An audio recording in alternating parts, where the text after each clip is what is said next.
وَلَقَدْ كَرَّمْنَا بَنِي آدَمَ وَحَمَلْنَاهُمْ فِي الْبَرِّ وَالْبَحْرِ ورزقناهم من الطيبات وفضلناهم على كثير ممن خلقنا تفضيلا. أعوذ بالله من الشيطان الرجيم. بسم الله الرحمن الرحيم.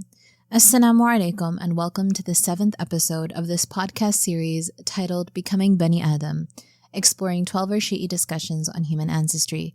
My name is Fatima Megji and I'll be introducing each podcast episode, which is an audiobook of a paper that I wrote a few years ago and is being narrated by Brother Justin Mashouf.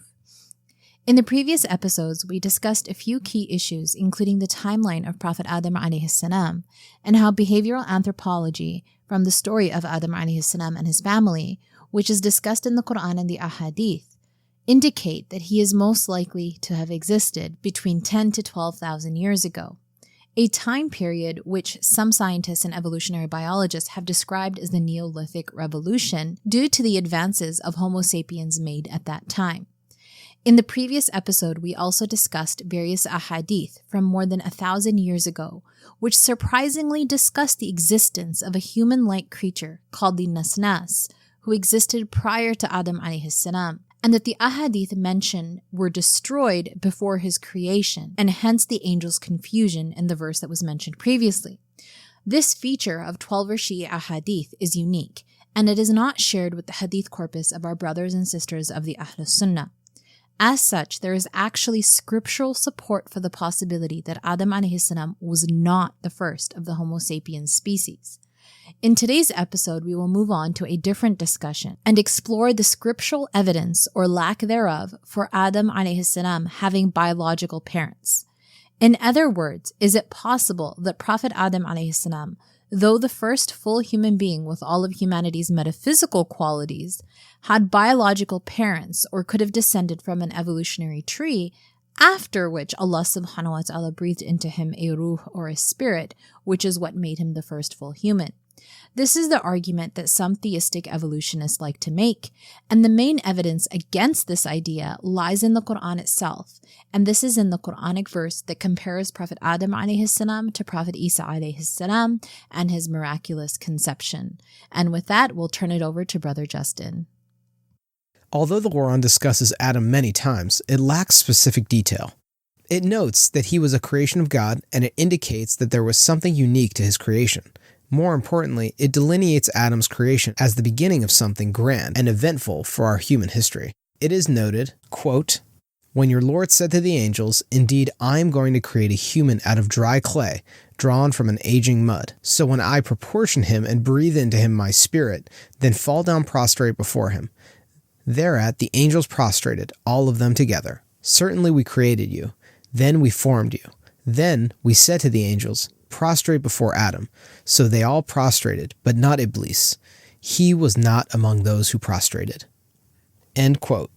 This verse mentions that Adam and all humans were created from dust and clay, pointing to the partially material reality of human beings. The Quran brings several descriptions of this clay, which have been interpreted as descriptions of the various stages of creation, i.e., clay, a muddy clay, cooked, etc. However, as many scholars have noted, like Ayatollah Jafar Sapani mentioned in part 1, the idea that God created Adam from clay does not negate the possibility of other intermediary stages, nor does it prove that his creation was entirely independent of other organisms. If between this clay and the creation of Adam, other stages commensurate with the evolutionary process were to be proven, it would not necessarily go against the Quran in its haqiqi literal sense. However, it would be contrary to its prima-facie dhuhur meaning. Interestingly enough, verses that describe God's shaping of Adam have been used by certain theistic evolutionists to support a reading that alludes to human evolution.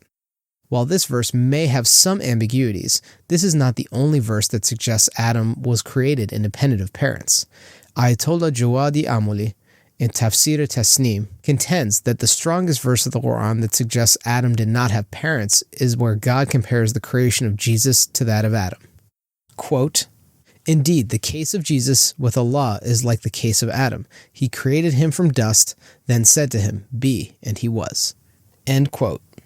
This verse was revealed in response to the Christians of Najran, who believed that Jesus was God as he was the divine Son of God. One of the reasons that the Christians claimed Jesus was a part of the Trinity was because he did not have a father. In response to their reasoning that Jesus was divine because of this, the verse was revealed saying in God's eyes, the example of Jesus is like that of Adam. Moreover, the Quran explicitly states that God has no partners and that he has no offspring. The strength of this comparison lies in the belief that Adam also had no father or mother. The argument follows, why give precedence to Jesus and claim that he is divine when Adam too did not have parents? It points to a logical fallacy and/or inconsistency in Trinity theology. The verse mentions that they both, Adam and Jesus, were created from dust, and that God created them both by his order of kun fayakun, be, and it is. Theistic evolutionists argue that this phrasing does not necessitate an instantaneous process or miraculous creation. The phrase kun fayakun, be, and it is also used to describe the creation of the universe, a process that we know spanned billions of years. This is also something that ʿAllāmah Ṭabātābaʻī notes with regards to the verse. The Quran states, quote, all things, whether they come into being gradually or instantly, are created by Allah, brought into being by his command, i.e., by the word be, as he says. His command when he intends anything is only that he says to it, be, and it is. Many of these things come into existence gradually, when they are seen in the framework of their gradual causes. But when they are seen in relation to Allah, then there is no graduality in their existence, no gap between the command be and their being. Allah says, and our command is but one as the twinkling of an eye. End quote. Quran 54:50. The prima-facie, dhuhur, and literal haqiqi meaning of the verse seems to indicate that both Adam and Jesus are creations of God, made from dust, but it does not explicitly mention their lack of parents as a point of comparison. Nevertheless, due to the inferences drawn from the verse, it can be easily deduced that the verse is trying to communicate that Adam had no parents. This would be the obvious implication. Ayatollah Jawadi Amoli, in his Tafsir corpus, Tafsir Tasnim, writes that this reasoning is effective because while Jesus had a mother, Adam had neither a mother nor a father. He specifically negates the possibility that Adam had parents by saying, quote, this type of reasoning tells us that Adam and Eve did not come into this world through previous humans. If this is not the case, then the reasoning that was brought against the Christians is incomplete, because if Adam had come into this world through a mother and a father, then comparing him to Jesus would have no meaning or significance. Thus, the verse, with its very apparent prima facie meaning, shows that Adam was not the son of any person. And if narrations tell us that before this world and Adam, that there was another world and Adam, there's no contradiction with what has been said, because it is possible that there were many different progenies that became extinct. However, the present generation returns to Adam and Eve. The other piece of evidence that Ayatollah Jawadi Amoli uses to conclude that Adam and his family were not the offspring of previous Homo sapiens was mentioned earlier, i.e. their behavior and ignorance on burial rituals. Using both of these verses as evidence, he concludes that the Quran indicates a unique creation for Adam, and that Adam did not have parents. In Surat Vasirat Ensan dar Quran, he elaborates further and says that while other Homo sapiens have existed on Earth that may have been a product of an evolutionary process, this does not negate or contradict the idea that Adam and his progeny were created independently of this process. There are times where we observe material causes and effects sourced in God, but this does not negate the possibility of causes that are entirely immaterial and also sourced in God. This opinion is shared by Sayyid Mahmud Talagani, who explores this discussion in Volume 1 of his Tafsir, Portoya as Quran, the rays of the Quran. In addition to these verses alluding to Adam's distinct creation, there is substantial evidence in our ahadith literature that supports this. One such tradition is narrated by Abu Ja'far Muhammad bin Ali bin al-Hussein bin Musa al-Qawmi, also known as Ibn Babawayh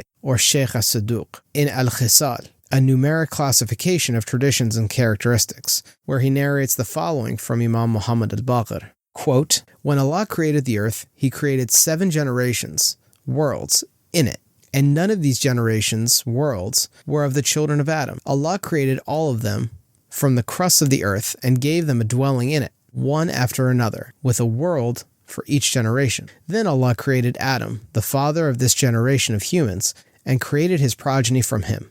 I swear by God that ever since heaven was created, it has been used by the spirits of the believers. Ever since hell was created, it has also been always occupied by spirits of the sinful unbelievers. Perhaps you think that once the resurrection day arrives, and God takes the bodies and souls of the believers to paradise, and the bodies and the souls of the residents of hell to hell, then there shall be no one left on earth to worship, glorify, and bear testimony to the unity of the honorable, the exalted God. The honorable, the exalted God will create another world with a new set of monotheistic people without any male or female distinction to worship, glorify, and bear testimony to the unity of God. God will create another earth for them to live in, and will create another sky to cast a shadow upon their heads.